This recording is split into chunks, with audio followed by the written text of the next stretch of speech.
Praise lord. దేవుని నామమునకు వందనాలు. మరి నాకు ఈ అవకాశం ఇచ్చిన మరి పింకీకి, ప్రెస్ గ్రూప్ సభ్యులందరికీ కూడా ప్రభు పేరిట వందనాలు తెలియజేస్తూ ఉన్నానండి. మరి ఈ సమయంలో వాక్యంలోనికి వెళ్ళే ముందు చిన్న ప్రార్థన చేసుకుని వాక్యంలోనికి వెళ్దాం. ప్రేమల తండ్రి, పరిశుద్ధుడా గొప్ప దేవ, మహోన్నతుడా, మహిమల తండ్రి, నీకు వందనాలు, స్తుతులు, స్తోత్రములు, స్తోత్రములు, స్తోత్రములయ్యా. ఈ ఉదయ కాలంలో ప్రభా నీ పాద సన్నిధికి రావడానికి మాకు ఇచ్చిన ఇంత మంచి సమయాన్ని బట్టి నీకు వందనాలు, రూపంతటిని బట్టి నీకు వందనాలు, నడిపిస్తున్న నీ బిడ్డలు ఇద్దరిని బట్టి ఆయన సౌజన్య చైతన్యాలను బట్టి నీకు స్తోత్రములు చెల్లిస్తూ ఉన్నాను. పరిశుద్ధమైన తండ్రి, ప్రతి దినము నాయన విరామం లేకుండా నా ప్రభ చక్కగా నీ పాసనలు కనపడటానికి ఇస్తూ ఉన్నా. మరి ఈ అవకాశాన్ని బట్టి మలపట్టానికి కల్పిస్తూ ఉన్న అవకాశాన్ని బట్టి నీకు వందనాలు, స్తుతులు, స్తోత్రములయ్యా ప్రభా. ఈ సమయంలోనైనా సమయాలు గ్రంథం నా తండ్రి మరి ఒక 9వ అధ్యాయం 10వ అధ్యాయం పైన ఒక్కసారి మేము ధ్యానం చేస్తూ ఉంటుండగా నీ పరిశుద్ధ ఆత్మ నడిపింపును నాకు మాకు మీరు దయచేయమని అనుకుంటూ ఉన్నాం. ఎందుకు పనికిరాని దాన్నైనా మీరు ఒక్కసారి జ్ఞాపకం చేసుకోండి, కనికరించండి, కృప చూపించండి. మరి మాట్లాడకపోతే మీ సన్నిధిలో నిలబడలేం ప్రభా, కనికరించండి నాయన. సహాయం దయచేయమని మీ నడిపింపనిమ్మని మీరే మహిమా గంట ప్రభావం పొందుకోమని మా ప్రభుని మా రక్షకునైన యేసుక్రీస్తునామమున మిక్కిలి వినయంతో బ్రతిమాలి వేడుకొంచున్నాను తండ్రి. ఆమేన్. మరి ఇంతవరకు కూడా మా సమయాలు 9 అధ్యాయాలు 8 అధ్యాయాలు మరి ధ్యానం చేసిన విధానాన్ని బట్టి, దేవుడు సహాయం చేసిన విధానం బట్టి, మాట్లాడిన బిడ్డలను బట్టి దేవునికి వందనాలు తెలియజేస్తూ ఉన్నాను. ఈ సమయంలో మరి ఈ యొక్క ఇశ్రాయేలీయుల్ని ఏలుటకు మరి మాకు ఆ, దేవుడు కాదు కానీ, అంటే మాకు ప్రవక్తల ద్వారా కాదు కానీ మాకు ఒక రాజు కావాలి అని ఆ యొక్క ప్రజలు అడగడం అనేది మనకి తెలుసు. అయితే ఈ యొక్క ప్రజలు అడుగుతూ ఉన్న విధానం బట్టి దేవుడెంతో మరి బాధపడినట్లుగా కూడా మనము 8వ అధ్యాయంలో చూస్తాము. అయితే ఈ యొక్క 8వ అధ్యాయంలో అక్కడ అంటే సమూయేలు బాధపడుతూ ఉన్నప్పుడు వారు నిన్ను విసర్జింపలేదు కానీ 8వ అధ్యాయంలో 7వ వచనంలో అంటాడు కదండి, జనులు నీతో చెప్పిన మాటలన్నిటి ప్రకారము జరిగింపము, వారు నిన్ను విసర్జించలేదు కానీ తమ్ముని ఏలకుండా నన్నే విసర్జించి ఉన్నారు. డైరెక్ట్గా దేవుడు తన ప్రవక్తల ద్వారా మాట్లాడుతూ వారిని పరిపాలించటం అనేది, ప్రతి విషయంలో వాళ్ళకి సహాయం చేయడం అనేది, ఇశ్రాయేలీయులను ఏ రీతిగా అయితే ఐగుప్తులోంచి విడిపించి తీసుకురావడం, ప్రతిదీ కూడా దేవుని చిత్తం చొప్పున ఆ యొక్క ప్రవక్తలను వాడుకున్న విధానం చూస్తూ ఉన్నాం. అయితే ఇక్కడికి వచ్చేటప్పటికి వీరు అడుగుతూ ఉన్న విధానాన్ని బట్టి అక్కడ సమూయేలు విసిగిపోవడం చూస్తాం. అయితే ఆయన బాధపడుతూ ఉన్నప్పుడు అప్పుడు దేవుడు మాట్లాడి ఉన్నాడు. మాట్లాడినప్పుడు మరి నన్ను అంటే దేవుడు ఎంత బాధపడి ఉండుంటాడు కదండీ! నిజమే, మనం అనేక పరిస్థితుల్లో ఏం చేస్తూ ఉంటామంటే దేవుడిని పక్కన పెట్టి మనం ఇష్టానుసారంగా ఆలోచిస్తూ ఉంటాం. అయితే దేవుడు ఏమనుకుంటాడు అని అంటే తన చేతిలోనికి తీసుకొని తన యొక్క మన సమస్యను ఆయన సమస్యగా ఎంచి ఆయన మనకు సహాయం చేయడానికి సిద్ధంగా ఉన్నప్పుడు మనం ఏం చేస్తూ ఉంటామంటే అనేక సార్లు మన సొంత ఆలోచనలతో మన చేతిలోనికి ఆ సమస్యను తీసుకోవాలని ప్రయత్నిస్తాం. కానీ మన వల్ల అవ్వదు. అయితే ఇక్కడ ఈ యొక్క సమూయేలును అడిగినప్పుడు ఇక్కడ దేవుడు ఇక్కడ ఈయనకు ఏ రీతిగా వివరించాడో అదే రీతిగా ఆ యొక్క ప్రజలకు ఈయన మరి రాజు వస్తే ఎన్ని ప్రాబ్లమ్స్ ఉంటాయని వారికి తెలియజేయడం జరుగుతుంది కదండి. ఈ యొక్క ఒక్కసారి చదివి వినిపిస్తాను. నిన్న విన్నాము. అయితే ఈ యొక్క 8వ అధ్యాయం 10 వచనం నుంచి మరి చివరి వరకు చూసినట్లయితే మరి 22 వచనాల వరకు రాజు వస్తే మీకు ఎలా ఉంటుంది అనేది ఇక్కడ వివరించడం అనేది మనం చూస్తూ ఉన్నాం. ఎట్లా ఉంటుంది అని అంటే, ఏలుబోవాడు రాజు ఎట్టివాడగుననగా ఒక రాజు ఆయన పరిపాలనలోనికి రాగానే ఆయన క్రింద జనం అంటే అక్కడ మరి ఈక్వల్గా ఉండడానికి ఉండదు. రాజును అధిపతిగా ఉంచుకొని ఇక్కడైతే ఎవరికి వారు చక్కగా మరి జీవించినట్లుగా చూస్తూ ఉన్నాము. అందరూ కూడా ఒకే రూల్స్ని పాటించడం అనేది జరిగింది. అయితే ఇక్కడ రాజు ఏం చెప్తే వీళ్ళు అది చేయడానికి సిద్ధంగా ఉండాలి అనేది ఇక్కడ మరి 10వ వచనం నుంచి తెలియజేయడం జరిగింది. అయితే మీ కుమారులను పట్టుకొని తన రథాలను తోలడానికి గుర్రాలను కాపాడడానికి వారిని ఉంచుకొనెను. అయితే అతని రథముల ముందర పరిగెత్తుదురు. ఎట్లా అంటే ఇక్కడ ఒక బానిస బ్రతుకులాగానే ఉంటది. ఈ రాజుకి క్రింద వీళ్ళందరూ కూడా పని చేయవలసిన పరిస్థితి అనేది చాలా క్లియర్‌గా వీళ్ళకు వివరించడం జరిగింది. తన సైన్యంలో సహస్రాధిపతులుగాను, పంచదశాధిపతులుగాను ఎలా అయినా అధికారులు ఎట్లా అంటే వన్ బై వన్ ఒకళ్ళు చెప్పింది మరి కింద సబార్డినేట్స్ చేయవలసిన పరిస్థితి అక్కడ వస్తూ ఉంటది కాబట్టి ఇక్కడ ఎన్ని అధికారాలున్నాయి అనేది కూడా ఇక్కడ చెప్తూ ఇవన్నీ కూడా నియమిస్తాడు. అయితే భూములను దున్నుటకు, వాటి పంటను కోయుటకు, యుద్ధాయుధాలని తన రథముల సామాన్లను చేయుటకును వారిని ఏర్పరచుకోవడం, కుమార్తెలను భక్ష్యకారులుగా, పోనకత్తెలుగా చేసుకోవడం, రొట్టెలు కాల్చువారుగా చేసుకోవడం, ఇవన్నీ కూడా పొలాల్లోనూ, మీ ద్రాక్ష తోటల్లోనూ, ఒలీవ తోటల్లోనూ శ్రేష్టమైన వాటిని తీసుకెళ్ళి ఆయన తన సేవకులకు ఇచ్చెను. అయితే మీ ధాన్యంలోను, ద్రాక్షారసంలోను 10 ద్రాక్ష పండ్లలోను 10వ భాగం తీసి తన పరివార జనానికి, సేవకులకు ఇచ్చెను. మీ దాసులను, మీ పనికత్తులను, పశువులను, గాధకాలను మరి శ్రేష్టమైన వాటిని తన పని కొరకు ఉంచుకొనును అని చెప్పేది ఇక్కడ 10వ వంతు అనేది ఆయన పట్టుకుంటాడు.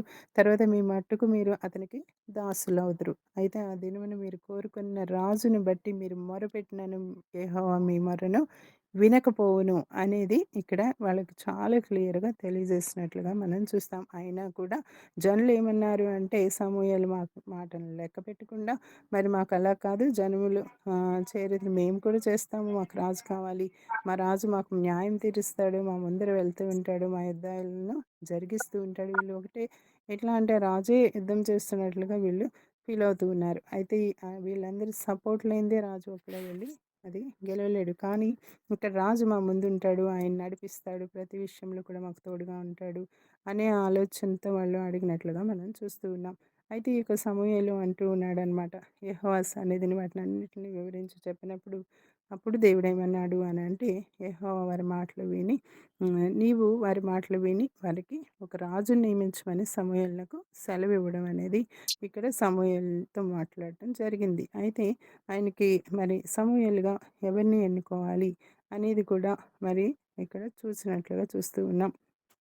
అయితే ఈ యొక్క 9వ అధ్యాయంలో ఏముంది అనంటే, అఫియాకు పుట్టిన బెకోరతు అనే కుమారుడైన ఆయన కుమారుడైన సెరోరుకు జన్మించిన అబీయేలు కుమారుడగు కీషు అనే ఒక బెన్యామీనీయుడున్నాడు. మనకి తెలుసు మనకి గోత్రాలు 12 అని. ఆ 12 గోత్రాల్లో కూడా ఈ యొక్క 11 గోత్రాలు ఆయన యుద్ధం చేయగా, ఈ యొక్క బెన్యామీను గోత్రం మాత్రమే చాలా లీస్ట్ గోత్రంగా ఉందన్నమాట. ఎందుకు అనంటే చాలా తక్కువ మంది జనం. అది 600 మందితో మాత్రమే మిగిలిందనమాట.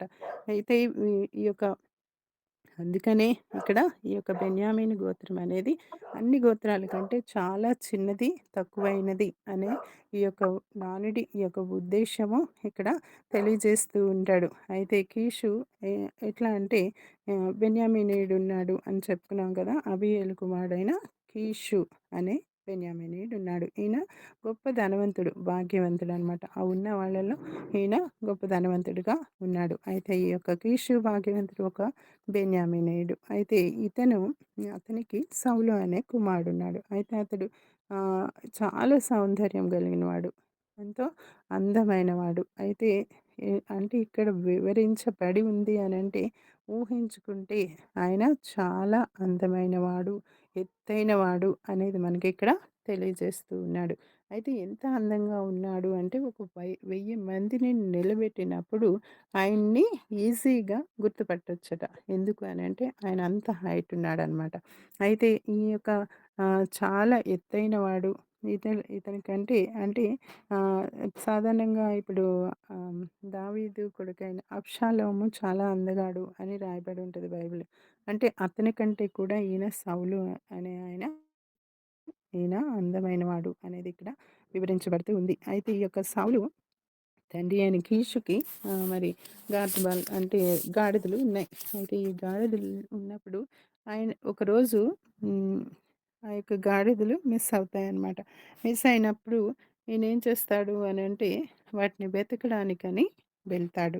అయితే 9వ అధ్యాయం 4వ వచనంలో ఉంటది గదండీ! అతడు పోయి ఎఫ్రాయిం మన్యం దగ్గర తిరిగి షాలిషా దేశంన సంచరించగా అవి కనపడలేదు. చాలా చోట్ల మనమైనా ఏదైనా వస్తువు పోతే ఇంట్లో కూడా గాలించి, గాలించి వెతుకుతాం. అలాగే ఏదైనా మన యొక్క జంతువులు గానీ, ఏదైనా గేదెలు గానీ మా ఇంట్లో పెట్ గాని ఏదైనా కూడా మరి ఆ రోజుల్లో గేదెలున్నప్పుడు ఏమయ్యేదంటే మేము నిజామాబాద్‌లో ఉన్నప్పుడు, వరంగల్‌లో ఉన్నప్పుడు అనేక సార్లు మిస్ అయిపోతూ ఉంటాయన్నమాట. మిస్ అయిపోయినప్పుడు వాటిని వెతకడానికి ఎంతోమంది జవాన్లు మరి ఈయన కూడా 2 రోజులు వెతికితే రెండో రోజు దాని గురించి కూడా ప్రార్థన చేస్తూ ఉండేవాళ్ళం. అయితే అది రెండో రోజు దొరకడం అనేది ఆ యొక్క దొరికినప్పుడు ఎంత సంతోషమో అట్లాగే నిజంగానే అది ఎక్స్‌పీరియన్స్ చేసినప్పుడు తెలుస్తది. అయితే అలాగే ఇప్పుడైతే పెట్స్ ఉన్నాయి కాబట్టి ఈ డాగ్ వెళ్ళిపోయినప్పుడు అది కనపడే వరకు వెతుకుతూనే ఉంటాం. అలాగే ఇక్కడ ఈయనకు గార్దపాలు వెళ్ళిపోయినప్పుడు కీషు చెప్పిన విధముగా తన కుమారుడైన సౌలుని పిలిచి మన దాసుల్లో ఒకరిని తీసుకొని పోయి గార్దపాలను వెతకమని చెప్పిన విధానం మనం చూస్తూ ఉన్నాం. అయితే ఈయన వెళ్ళి వెతుకుతూ ఉన్నప్పుడు వెతకడానికి వెళ్ళినప్పుడు ఆ యొక్క షైలీము దేశం దాటి సంచారం చేస్తూ ఉన్నప్పుడు అయినా మరి ఇక్కడ ఎట్లా అంటే తండ్రి చెప్పిన విధముగా అతను లోబడి వెళ్ళడం అనేది మనం అక్కడ చూస్తాం. అయితే ఇక్కడ బెన్యామీను స్వాస్థ్యానికి ఉత్తరాన గల ఎఫ్రాయిము మన్యము సారవంతమైన భూమి. అయితే అక్కడ షాలిషా, షైలీములు గిబియాకు ఈశాన్యంలో ఉన్నాయన్నమాట.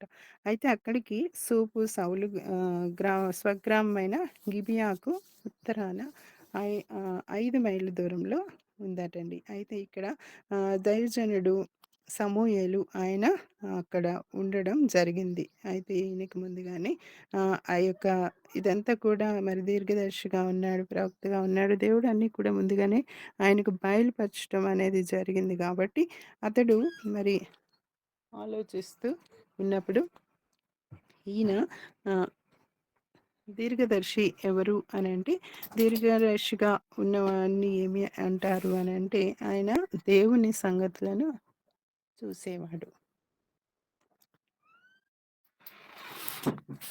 దేవుని సంగతులను చూస్తాడనమాట. చూసి ఆయనకు డైరెక్ట్‌గా దేవుడు ఏం చేయబోతున్నాడు అనేది ఆయనకి క్లియర్‌గా మరి కనబడుతూ ఉంటదనమాట. అయితే ప్రవక్త అంటే పిలువబడినవాడు. దీర్ఘదర్శి అంటే ఆయన చూడగలిగేవాడు.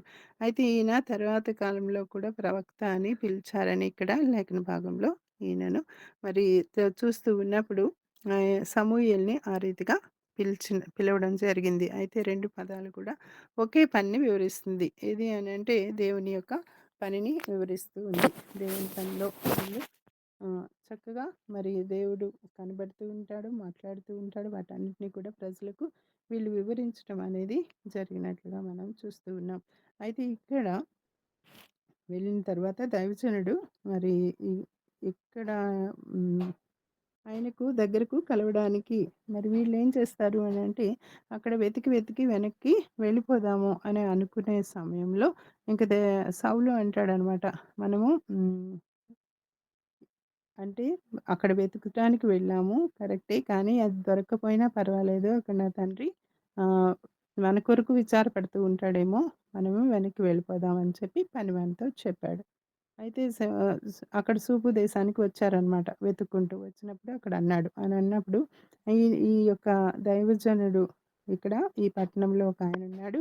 అతన్ని కలిసి అతను బహుఘనుడు గనుక అతన్ని కలిసినప్పుడు అతను ఏ మాట చెప్తాడో దాన్ని బట్టి అది తప్పకుండా నెరవేరుతుంది కాబట్టి మనం కూడా ఇప్పటికీ చూస్తూ ఉంటాం ప్రాఫెసీ చెప్పేవాళ్ళని గానీ, మరి ఎవరైనా చెప్తున్నారు అనంటే మనము తప్పకుండా వాళ్ళని కలవటం గానీ వాళ్ళ ద్వారా ప్రేయర్స్ చేయించుకోవడం, జరగబోయేవి తెలుసుకోవాలనే ఆసక్తి కలిగి ఉండటం మనం చూస్తూ ఉంటాం. అనేక సార్లు అనేక ప్రాబ్లమ్స్‌లో వాళ్ళని అడుగుతూ ఉంటాం. అయితే వాళ్ళు ప్రేయర్స్ చేసి మనకు చెప్పడం అనేది జరుగుతూ ఉంటది. కొన్ని చాలా కరెక్ట్ అవుతూ ఉంటాయి. అయితే మనము వెళ్ళవలసిన మార్గం అతనికి మనకు చేస్తాడేమో అని చెప్పి వీళ్ళ ఉద్దేశ్యం కేవలము ఆ యొక్క పోయిన ఆ యొక్క యానిమల్స్‌ని ఆ యొక్క హ్మ్, గాడిదల్ని మరి తెలుసుకోవాలి అన్న ఉద్దేశ్యంతో వీళ్ళు వెళ్ళినట్లుగా చూస్తూ ఉన్నాం. అయితే అందుకు సౌలు మనం వెళ్ళినట్లా ఆ మనిషికి ఏం తీసుకెళ్తాము? ఎవరి దగ్గరికైనా వెళ్ళినప్పుడు మనమే అంటే మన సామాగ్రిలో నుండి భోజన పదార్థాలన్నీ అయిపోయినాయి కదా! మరి ఎట్లా ఏం తీసుకెళ్దాము అని ఆలోచిస్తూ ఉన్నప్పుడు ఆ యొక్క వెంటనే ఆ పనివాడిని ఒక పనివాడిని తీసుకొని వచ్చాడు కదా! ఆయన అంటున్నాడనమాట నా దగ్గర మరి వెండి ఉంది కాబట్టి ఆ యొక్క పావుతొలం వెండి కూడా తీసుకొని వెళ్దాము అని వట్టి చేతులతో వెళ్ళకూడదు అనే ఉద్దేశ్యంతో వీళ్ళు ఆ యొక్క మరి వెండిని తీసుకొని ఆయన్ని కలవడానికని వెళ్తారు. అయితే అక్కడ మరి యొక్క హ్మ్. పౌలు, పౌలు సౌలు మరక్కడికి ఆయన ఆహ్, ఆ పనివానితో కలిసి అక్కడికి వెళ్ళడం జరిగింది. అయితే అక్కడ ఈ యొక్క దీర్ఘదర్శి అనే ఈ యొక్క సమూయేలు మరి ఆయన ఎక్కడికి వెళ్ళాలి అనంటే సమూయేలు అక్కడ జరిగే బలి ఏదైతే దేవునికి బలి ఇస్తూ ఉన్నప్పుడు అక్కడికి వెళ్ళి ఈయన పర్యవేక్షించాల్సిన సమయం అనమాట ఆ టైము. అయితే ఈయన హడావిడిగా ఉంటాడు. అక్కడికి వెళ్ళాలి అయితే ఆ యొక్క త్వరగా వెళ్ళి అక్కడ చూడాలి అనేది ఈయన ఉద్దేశ్యం. అయితే ఇక్కడ ఆహ్, కన్యకలు ఏం చేస్తూ ఉన్నారు అనంటే, మరి 9వ అధ్యాయం 10, 11 వచనాల్లో ఉంది కదండీ! ఇక్కడ ప్రవక్త యాగు పేరునందువాడు పూర్వం దీర్ఘదర్శి అనిపించుకొనెను. అయితే ఇశ్రాయేలీయుల్లో దేవుని యొద్ద విచారణ చేయుటకు ఒకడు బయలుదేరిన యెడల మనము దీర్ఘదర్శకుని యొద్దకు పోవుదము రండని జనులు చెప్పుకుంటా అక్కడ వాడుక. అయితే సౌలు ఆయన మాట నీ మాట మంచిది వెళ్దామని చెప్పిన తర్వాత దైవజనుడుండే చోటికి ఆ ఊరికి వెళ్లారు. అయితే ఆ ఊరికి ఎక్కిపోచుండగా కొండ మీదున్న ఆ యొక్క ప్లేస్‌కి వెళ్తూ ఉన్నప్పుడు నీళ్లు చేదుకొనుటకై అక్కడ కొంతమంది కన్యకులు వాళ్ళకి కనిపిచ్చారు. నీళ్లు చేదుకోవడానికి అక్కడ కన్యకులు కనిపించారు అనంటే, అక్కడేంటంటే వాళ్ళు కన్యకులు పురుషులు బహిరంగంగా మాట్లాడుకోవడానికి గానీ, సామాజికంగా ఆ యొక్క ఆచారాలు చాలా లిమిటెడ్‌గా ఉండేవనమాట. అయితే అందుకని వాళ్ళేం చేసేవారట, ఇలాంటి నీళ్లు చేదుకోవడానికి వచ్చిన వారితో మాట్లాడడం గానీ, వాళ్ళ అది కూడా ఎక్కువ మనుషులు లేని సమయంలో, వీళ్ళు మధ్యాహ్నం సమయంలో వెళ్ళి లేపోతే సాయంత్రానికి ముందు వెళ్ళి అక్కడ నీళ్లు చేదుకోవడం అనేది జరిగేదట. అయితే ఇక్కడ కన్యకలు వీళ్ళకి కనిపించిన తర్వాత ఈ కన్యకల్ని వీళ్ళు అడగడం జరిగింది. అయితే ఆ కన్యకలు అక్కడ చెప్తూ ఉన్నారనమాట. మీరు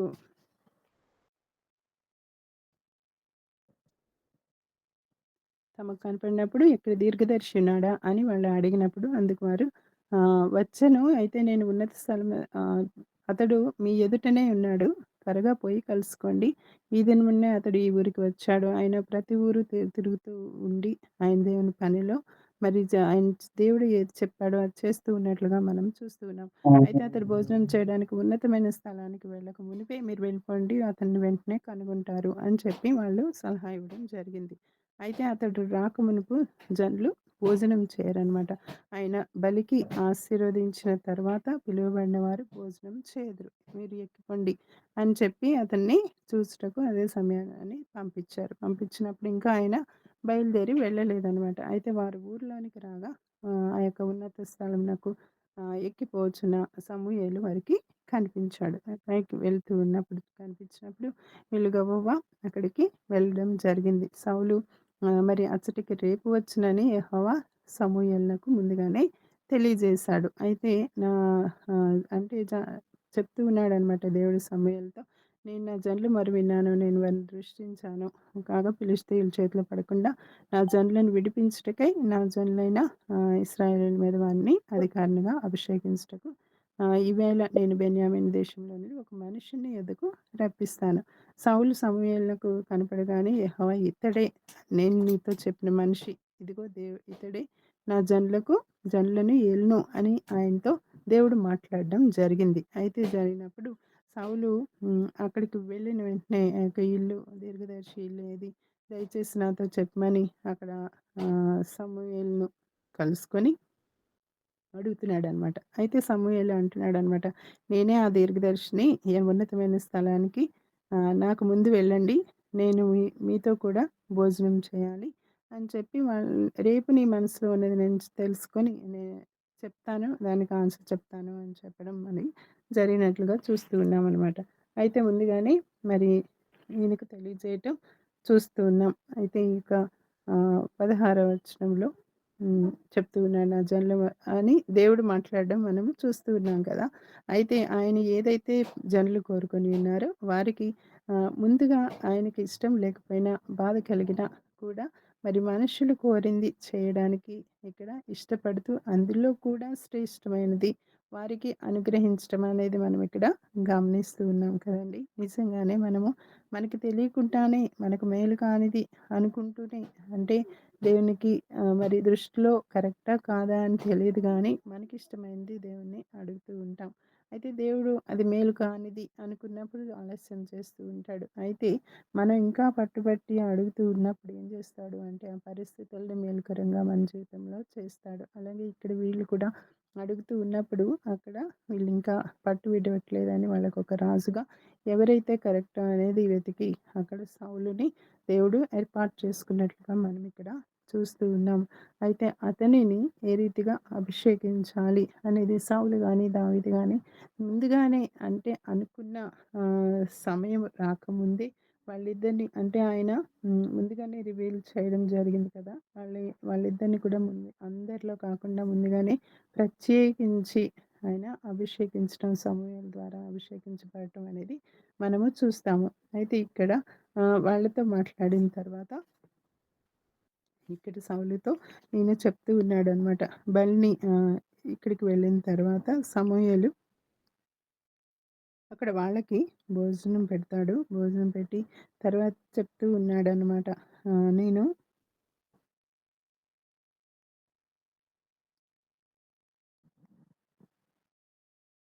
సౌలు గవినియందు సమూయేలుని కలుసుకొని తర్వాత ఆయన ఇంటికి వెళ్ళి నీ మనసులో ఉన్నది నేను తర్వాత చెప్తాను అని చెప్పాడు గదండీ! తర్వాత ఈయన ఇదంతా కూడా 3 దినముల క్రిందట తప్పిపోయిన నీ యొక్క గాడిదలు మరలా నీకు ఆహ్, దొరికినవి అని చెప్పి నువ్వు వాటి గురించి విచారపడొద్దు. ఇశ్రాయేలీయుల అభిష్టము ఎవరి యందున్నది? నీ యందు నీ తండ్రి ఇంటి వారి యందే గదా! అని చెప్తాడనమాట. అది ఈయనకు అర్థం కాదు. అయినప్పటికీ కూడా మరి సౌలు అనుకుంటాడనమాట. నేను బెన్యామీనీయుడిని కదా! కానా నేను నా గోత్రము ఇశ్రాయేలు గోత్రములన్నిటిలో కూడా స్వల్పమైనది కదా! అంటే చాలా చిన్నది కదా! నా ఇంటి వారు బెన్యామీను ఆహ్, గోత్రపు ఇంటి వారందరిలో కూడా అల్పులు కారా అని అతన్ని అడగటం జరుగుతుంది. అయితే నాతో ఇలాగున ఎందుకు పలుకుచున్నావు అని అడిగాడు. అడిగినప్పుడు అయితే ఇతను ఏమంటున్నాడు అనంటే సమూయేలుతో అలా మాట్లాడినప్పుడు మనకు తెలుస్తుంది ఆయన ఎంతగా మరి బెన్యామీను గోత్రము ఇంతగా తగ్గించబడింది అని చెప్పి తెలుసు ఆయనకి.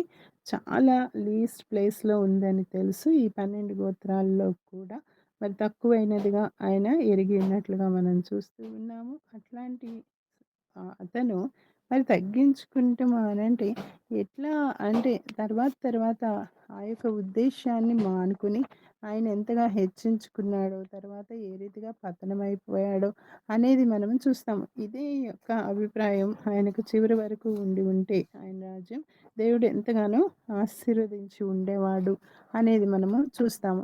అలాగే న్యాయాధిపతుల్లో చూసినప్పుడు ఇక్కడ ఏ రీతిగా అయితే ఇది ఇలా ఆల్రెడీ మీరందరూ న్యాయాధిపతులు కూడా కంప్లీట్ చేసేసారు కదండీ! ఇందులో 21వ అధ్యాయంలో చూసినట్లయితే 1-3 వచనాలు చూసినట్లయితే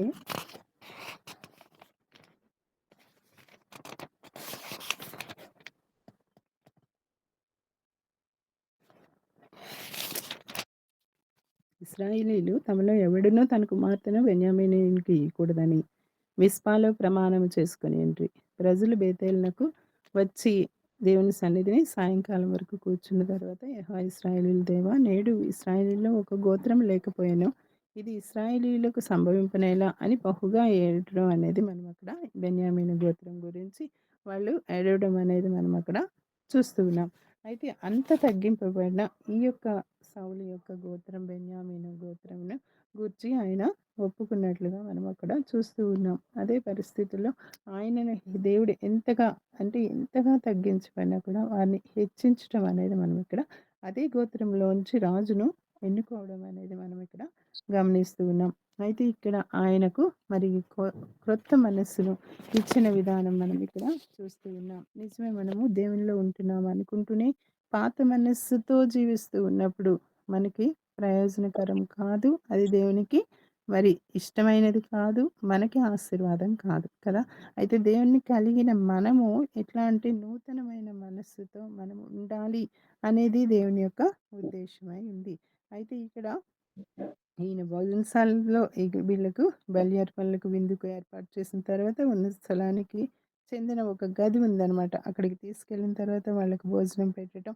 తర్వాత ఆయన వచనకర్త అంటే వంటగాడనమాట. వంటవాడు సమూయేలును ఆహ్వానించడం, అతిథికి వడ్డించటానికి అతని చేతికి ఇచ్చిన భాగానికంటే కూడా మరి మంచి అంటే శ్రేష్టమైన ఆ యొక్క అంటే జబ్బ పీస్ అట. అదంటే అదెట్లా అంటే మనము ఇప్పుడు జాయింట్స్ అంటాం గదా! అట్లాంటి పీసెస్‌తో ఆయనకి భోజనం పెట్టడం అనేది మనం ఇక్కడ చూస్తాము. 23వ వచనంలో వచనకర్త అనంటే అక్కడ వంటస్థానంలో వంటవాడనమాట. నేను నీ దగ్గర ఉంచమని చెప్పి నీ చేతికిచ్చిన భాగమును తీసుకొని రమ్మనగా, అంటే అక్కడ స్పెషల్‌గా అతనికి భోజనం పెట్టినట్లుగా మనం అక్కడ చూస్తూ ఉన్నాము. అయితే ఈ యొక్క మరి తిన్న తర్వాత ఇతనికి సమూయేలు అతను నివసిస్తున్న ఇల్లు ఎట్లా ఉంటదంటే ఒక మిద్దె అనమాట. అది ఒక పైకప్పులాగా అది వేయబడి ఉంది. అయితే ఈ యొక్క కుటుంబీకులు అక్కడ సాధారణంగా ఎట్లా అంటే చల్లగాలికి హైట్‌లో ఉన్న ఆ యొక్క మిద్దె మీద వేసిన ఆ యొక్క ఇంటిలో ఎంతో మరి విశ్రాంతిని పొందుతూ ఉన్న విధానము మనం ఇక్కడ చూస్తామనమాట. అయితే ఈ యొక్క సౌలుని అంటాడనమాట. పడక సిద్ధం చేసి అతడు నిద్రపోయాడు. తర్వాత అతనికి చేయాల్సిన ఏర్పాట్లన్నీ అతిథికి చేయాల్సినయన్నీ చేసిన తర్వాత అక్కడ నుంచి ఈయన వెళ్తాడనమాట. మిద్దె మీదనున్న సౌలుని పిలిచి, "నేను నిన్ను సాగనంపుటకై లెమ్ము నేను" అని చెప్పగా సౌలు లేచాడు. లేచిన తర్వాత ఆ నైట్ అక్కడే ఉన్నాడనమాట. అయితే తర్వాత అతను వెళ్ళిపోయేటప్పుడు ఊరు చివరి వరకు కూడా వచ్చి వాళ్ళని సాగనంపుతాడు. వాళ్ళు అనుకున్నారు ఎప్పుడు కూడా అక్కడే మాట్లాడి పంపించేస్తాడు కదా! ఈయనేంటి ఇంతవరకు అంత స్పెషల్‌గా చూస్తున్నాడు అని కూడా అనుకున్నారక్కడ. అయితే మనకంటే ముందుగా వెళ్ళమని ఆ పనివానితో చెప్పడం, దేవుడు సెలవిచ్చింది నీకు తెలియచెప్పే వరకు కూడా నువ్వు ఇక్కడే నిల్చుండు అని అక్కడ మరి అంతటి వాడు అని చెప్పాడు. చెప్పిన తర్వాత అతను వెళ్ళిపోయాడు. వెళ్ళిన తర్వాత సమూయేలు 10వ అధ్యాయంలోనికొచ్చేటప్పటికి ఆయన అభిషేకించడం అనేది మనం అక్కడ చూస్తాం. ఈ యొక్క సమూయేలు తైలపు బుడ్డి తీసుకొని సౌలు తల మీద తైలం పోసి అతన్ని ముద్దు పెట్టుకొని మరి యెహోవా నిన్ను అభిషేకించి తన స్వాస్థ్యం మీద అధిపతిగా నియమించున్నాడు అని చెప్పి ఇలాగూ సెలవిచ్చాడనమాట. ఏమని చెప్తూ ఉన్నాడు అని అంటే అక్కడ అభిషేకించిన తర్వాత నిజంగా అభిషేకించటం అనేది ఎంత గొప్ప ఆహ్, అంటే ఆధిక్యత అనేది మనము నిర్గమకాండంలో చూస్తాము. యెహోషువలో చూస్తాము. యెహోషువలో కూడా జస్ట్ ఒకసారి ఆహ్, యెహోషువ ఒకటో అధ్యాయంలో 9వ వచనంలో ఆహ్, ఉంటది కదండీ!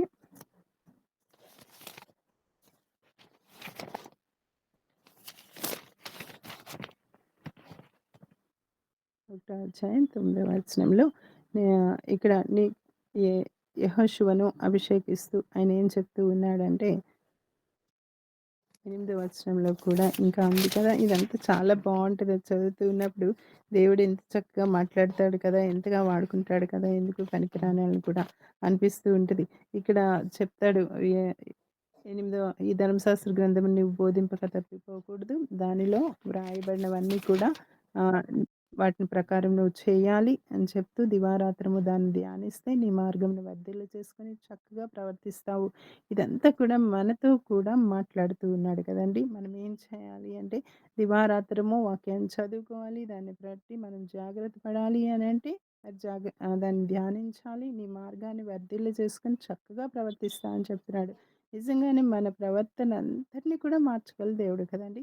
మనకి పూర్వం ఏవైతే దేవునికి ఆయాస్కరంగా ఉన్నాయో అవన్నీ కూడా తీసేస్తాడు. ఒకేసారి చేంజ్ అనేది కాదు. ఒకటొకటిగా దేవుడు మార్పనేది మనకి ఇస్తూ ఉంటాడు.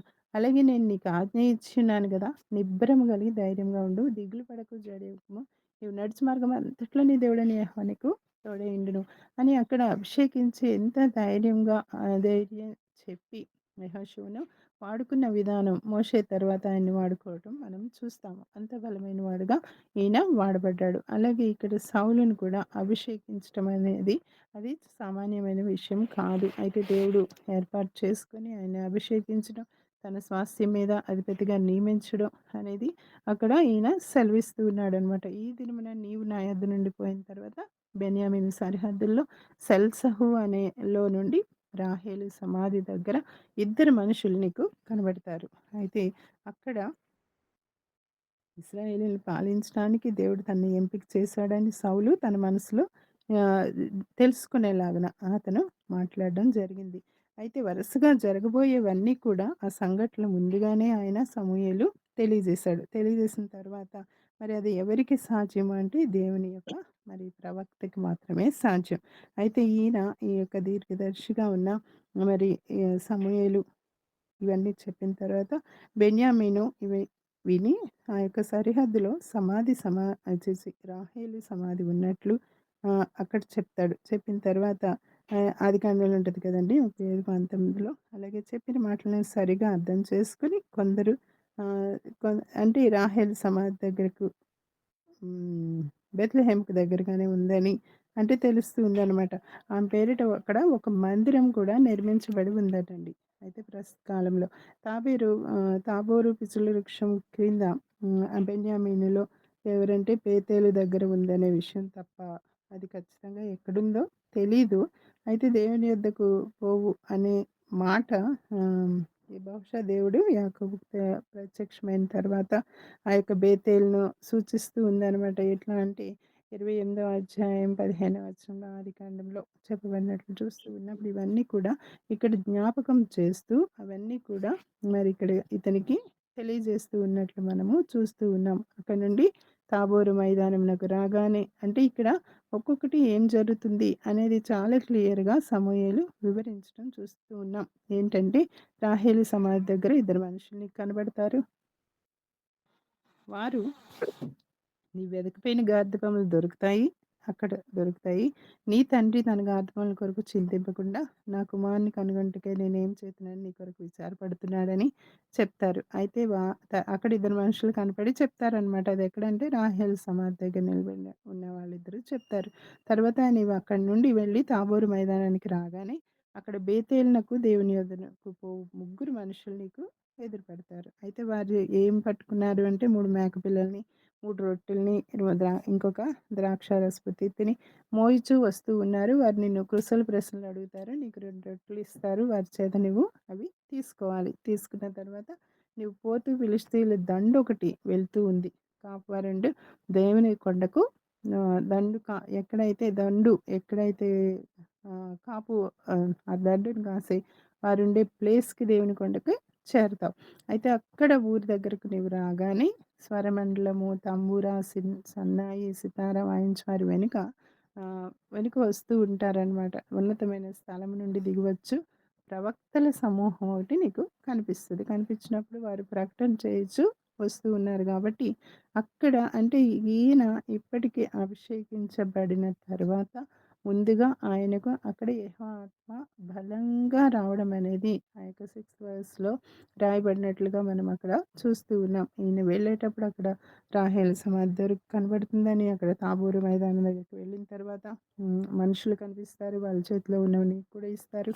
ఇట్లా రొట్టెలు ఇచ్చిన తర్వాత మరలా అక్కడికి వెళ్ళిన తర్వాత ఇక్కడ ఫిలిష్తీయుల దండు కాపువారుండే అక్కడికి వెళ్ళిన తర్వాత అక్కడ నువ్వు వాళ్ళతో పాటు వెళ్ళి ఆ యొక్క ప్రవక్తల సమూహంలో ఒకడిగా నువ్వు కూడా వెళ్తూ ఉంటావు అనేది ఇక్కడ చాలా క్లియర్‌గా ఒకదాని తర్వాత ఒకటి చక్కగా అరటిపండు ఒలిచి చేతిలో పెట్టినట్లుగా చెప్పాడు. అయితే నీ మీదకి బలంగా వస్తది.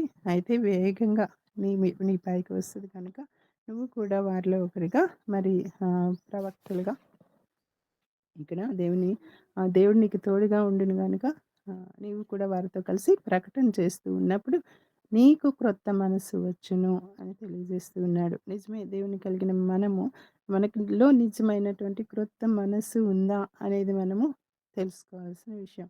అయితే దేవుడు నీకు తోడుగా ఉంటాడు గనుక ఈ సూచనలన్నీ కూడా నీకు సంభవిస్తాయి.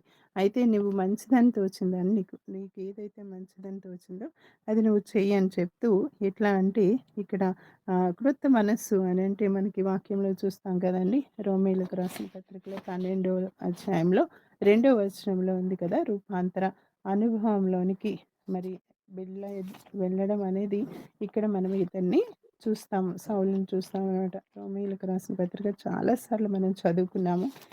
ఈ వాక్యం నాకు చాలా ఇష్టం కూడా. అయితే 12:2లో ఉంటది కదా! మీరు ఈ లోక మర్యాదను అనుసరింపగా క్రొత్త మనస్సు అంటే ఏంటి అనేది చాలా క్లియర్‌గా ఇక్కడ ఉంటుంది. మీరు ఈ లోక మర్యాదను అనుసరింపగా ఉత్తమమును, అనుకూలమును, సంపూర్ణమునైన దేవుని చిత్తమేదో పరీక్షించినట్లు మీ మనస్సు దేవుని చిత్తాన్ని మనం తెలుసుకోవాలి అనంటే ఆ యొక్క పరీక్షించుకోవాలి అనంటే మీ మనస్సు మారి నూతన మగుట వలన రూపాంతరం నొందుడి. అంటే మన మనస్సు మారి నూతన మగుట వలన అద్భుతమైన విధముగా రూపాంతర అనుభవంలోనికి మనము వెళ్తాము అనేది మనకి ఇక్కడ తెలియజేస్తున్నాడు. కాబట్టి ఇక్కడ ఈ ఈ రీతిగా మనం ఉండాలి. ఆ యొక్క క్రొత్త మనస్సు అనేది కలిగిన వారముగా మనం ఉండాలి అనేది మనకి ఇక్కడ జ్ఞాపకం చేస్తూ ఉన్నాడు. అంతేకాకుండా మార్కు సువార్తలో కూడా 13వ అధ్యాయంలో 11వ వచనంలో ఉంటది కదండీ!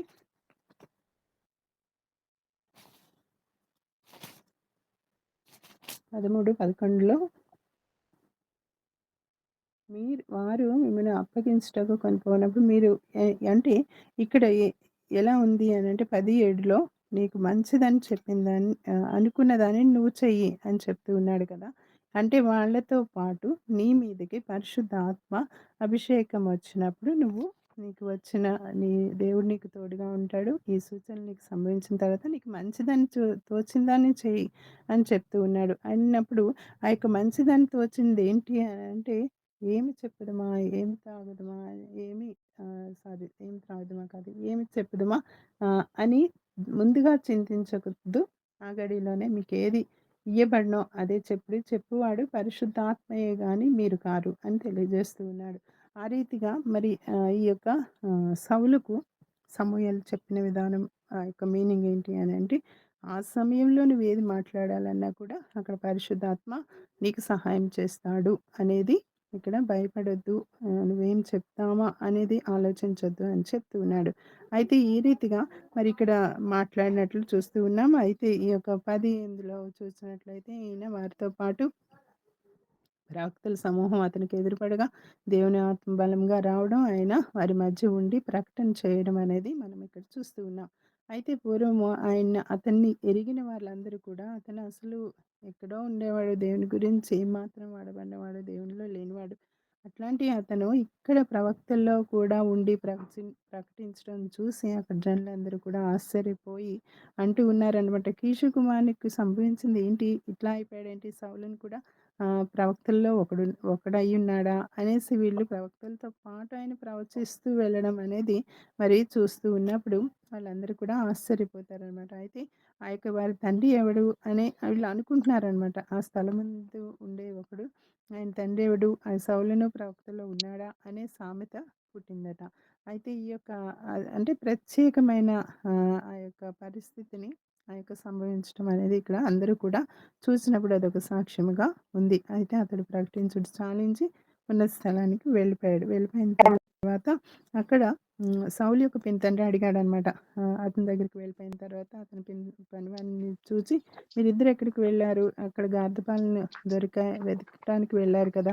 అక్కడ సమూయేలుని కలిసారు కదా! అక్కడ ఆయన ఏం చెప్పాడు అనంటే సౌలు అసలు ఏమి కూడా రివీల్ చేయలేదు. అక్కడ జరిగింది ఏమి ఆయన అభిషేకించబడటం ఏది చెప్పకుండా జస్ట్ గాడిదపాలు దొరికాయి అని మాత్రమే తండ్రితో చెప్పాడండి. చెప్పిన తర్వాత అతను మిస్పాకు యెహోయాదా జనులకు పిలువనంపించి ఇశ్రాయేలీయులతో పాటు ఇంకా మిస్పా గురించి చదవాలి అనంటే మనం ఆల్రెడీ 7వ అధ్యాయంలో 5వ వచనంలో కూడా ఆ ప్లేస్ గురించి మనము చదవడం జరిగింది కదండీ! ఇదే అధ్యాయంలోనే 7వ అధ్యాయం 5వ వచనం చూసినట్లయితే మిస్పా గురించి అక్కడ వివరించడం జరిగింది. ఎట్లా అంటే ఇక్కడ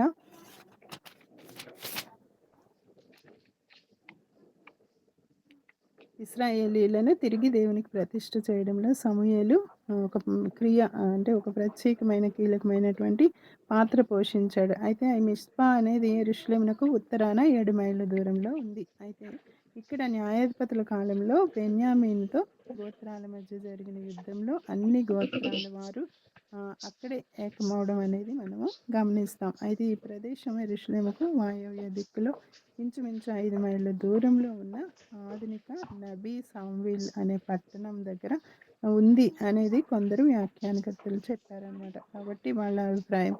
అలా ఉంటుండగా ఇశ్రాయేలీలు తమ నిబంధనను నూతనపరుచుకోవడానికి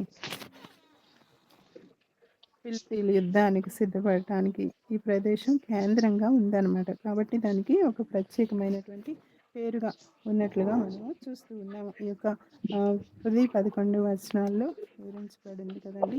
ఇక్కడ ఈ యొక్క పూర్వము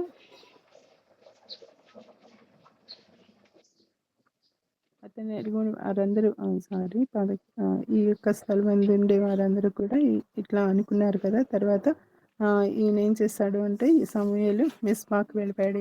ఎక్కడికి వెళ్ళిన తర్వాత యెహోయాదాకు జనులను పిలువనంపించి ఇశ్రాయేలీయులతో అనమాట. ఇశ్రాయేలీయుల దేవుడైన యెహోవా ఇలాగ సెలవిస్తూ ఉన్నాడు, నేను ఇశ్రాయేలీయులైన మిమ్మల్ని ఐగుప్తు దేశంలో నుండి రప్పించి ఐగుప్తీయుల వశంలో నుండి మిమ్మల్ని బాధ పెట్టిన జనములన్నిటి వశంలో నుండి మిమ్మల్ని విడిపించాను అని ఇక్కడ వారికి తెలియజేస్తూ ఉన్నాడు. సమూయేలు తన సొంత మాటలు చెప్పలేదు. దేవుడు ఏ మాటలు అయితే చెప్పి ఉన్నాడో అవి వీళ్ళకి వివరించడం అనేది అక్కడ జరిగిందనమాట. అయితే ఇక్కడ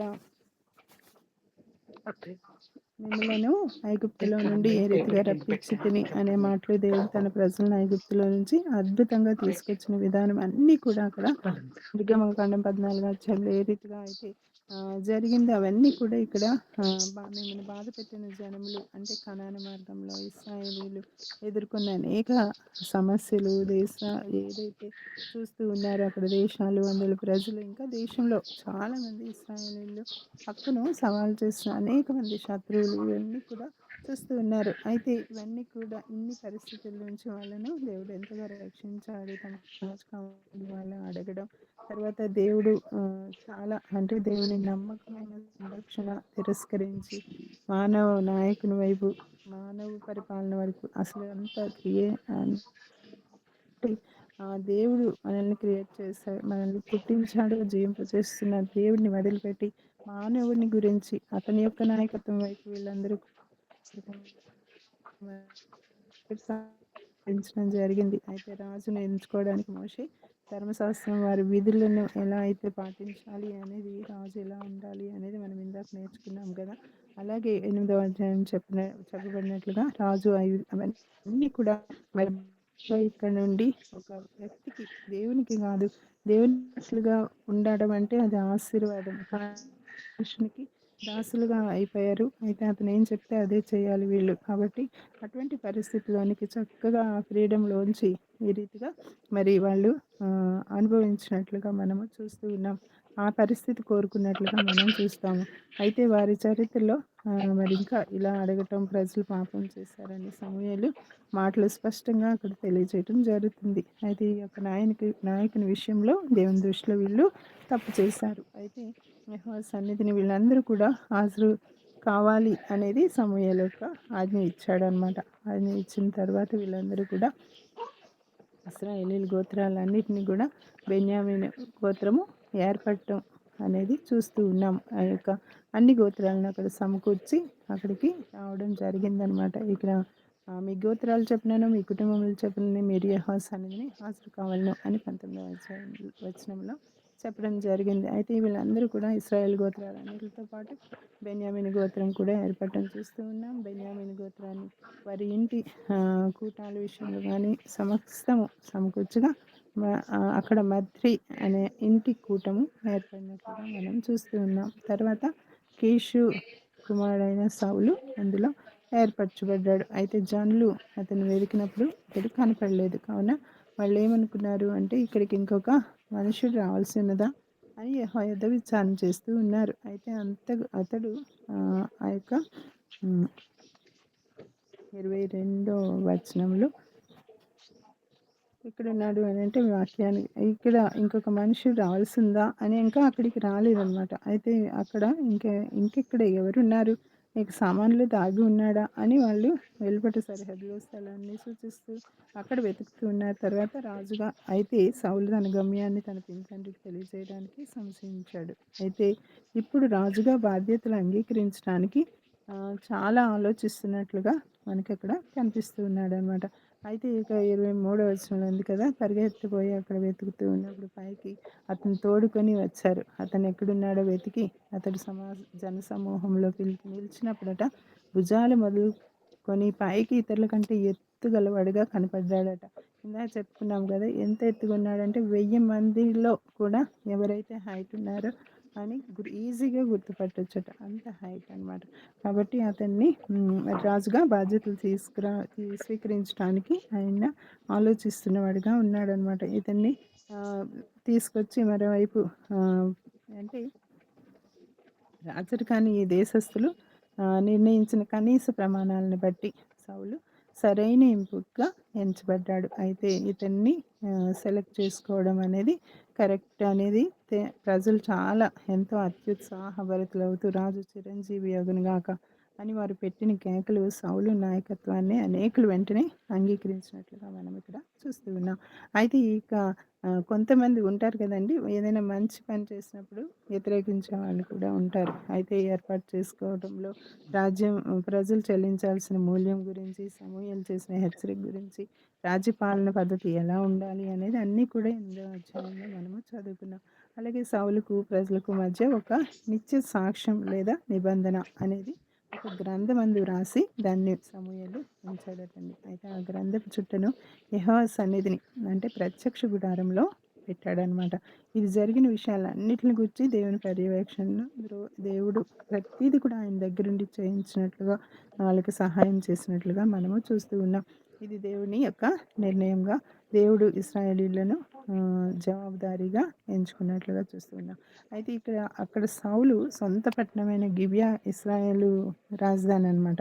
అయితే అక్కడికి దేవుని చేత హృదయ ప్రేరేపణ కలిగి సూర్యుల చేరికతో అక్కడ సౌలు సైన్యం ప్రారంభమైందటండి. అక్కడి నుంచి ఈయన ఎప్పుడు యుద్ధానికి వెళ్ళినప్పుడు ఆ యొక్క సైన్యం కావాలి కనుక అక్కడ సూర్యులందరినీ కూడా ఏర్పాటు చేయడం జరిగింది. అయితే ఇశ్రాయేల్ని పరిపాలించడానికి అవసరమైన వనరులన్నీ కూడా దేవుడు సౌలుకు సమకూర్చాడంట.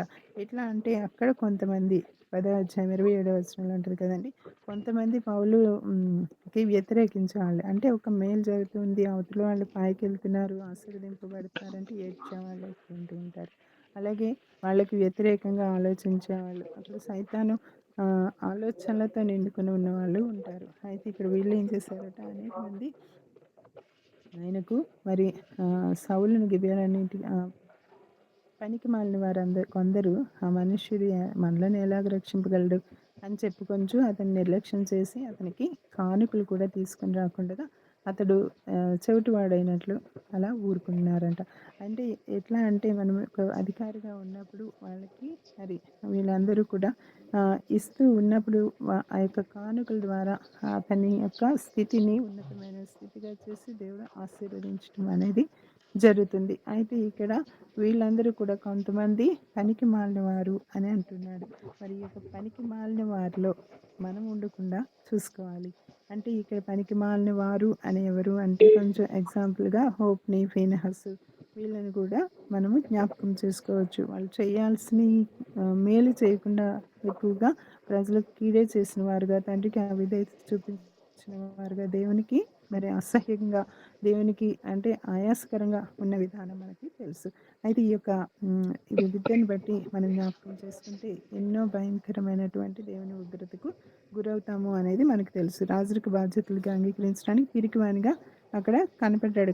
కాబట్టి కొందరు ప్రజలు ఏం చేశారు అంటే ఆయన అంటే కొంచెం వెనకాడుతున్నాడు, అంత ధైర్యంగా ఆయన ముందుకు వెళ్ళలేడు, అతనిలో ధైర్య సాహసాలు లేవు అనే ఉద్దేశంతో వాళ్ళు అనుకుంటూ ఉన్నారనమాట. ఈ సౌలు ఏమాత్రం పరిపాలిస్తాడు అనేది అతన్ని చాలా తక్కువగా అంచనా వేశారనమాట. అయితే అందుకని వాళ్ళు ఏంటంటే ఏమీ కానుకలు తేని వారుగా అక్కడ ఉన్నట్లుగా మనము చూస్తూ ఉన్నాం. కాబట్టి రాజు దగ్గరకు వచ్చేటప్పుడు సాంప్రదాయంగా తీసుకుని రావాల్సిన కానుకలు తీసుకురాలేదు. అలాగే విమర్శకుల అభ్యంతరాలు అవన్నీ కూడా ఈయనేం చేశాడు, విన్నాడు, తెలుసు. కానీ పట్టి పట్టినట్లుగా ఒక చెవిటివాడైనట్లుగా ఉండడం అనేది మనం ఇక్కడ చూస్తాము లాస్ట్ వర్స్‌లో. అయితే ఇతరులు ఈ వ్యతిరేక వ్యాఖ్యలు గుర్తుంచుకున్నారు. మిగిలిన వాళ్ళు విన్న వాళ్ళకి గుర్తుంటాయి కదండీ!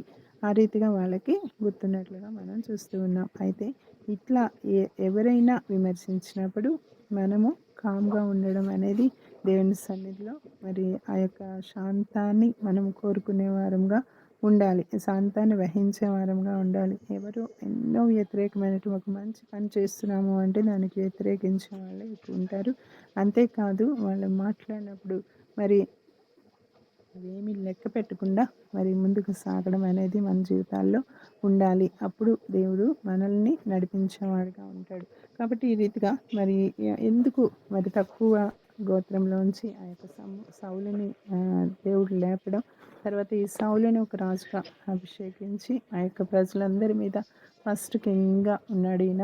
అయితే అందరి మీద కూడా పరిపాలన చేసి ఎంతో సమర్థవంతంగా పరిపాలించవలసిన ఆ యొక్క స్థితిలో దేవుడు పెట్టాడు. అయితే రాను రాను ఆయనకున్న లోపాల వల్ల, బలహీనతల వల్ల ఆ యొక్క దేవుడిచ్చిన ఆధిక్యతను పోగొట్టుకోవడం అనేది ఇంకా ముందు ముందు మనం చదువుతాము. అయితే దేవుడు మనల్ని కూడా ఎంతగానో ప్రేమించి ఎందుకు పనికిరాని మనలను గొప్ప ఆధిక్యత ఇచ్చి ఈ రీతిగా దేవుని కొరకే మనలను మరి నడిపిస్తూ ఉన్నప్పుడు మనము ఆ యొక్క సౌబుద్ధి మీద ఆధారపడకుండా ప్రతి విషయంలో కూడా దేవుని మీద ఆనుకుని ముందుకు సాగే వరంగా ఉన్నప్పుడు దేవుని యొక్క ఆశీర్వాదాలు బహుగా మనము పొందుకుంటాం. మరి అట్లాంటి జీవితాన్ని మనందరికీ దయచేస్తే మన బలహీనతలను జయించడానికి దేవుని యొక్క పరిశుద్ధాత్మ సహాయం మనందరికీ దయచేయనుగాక. ఆమేన్.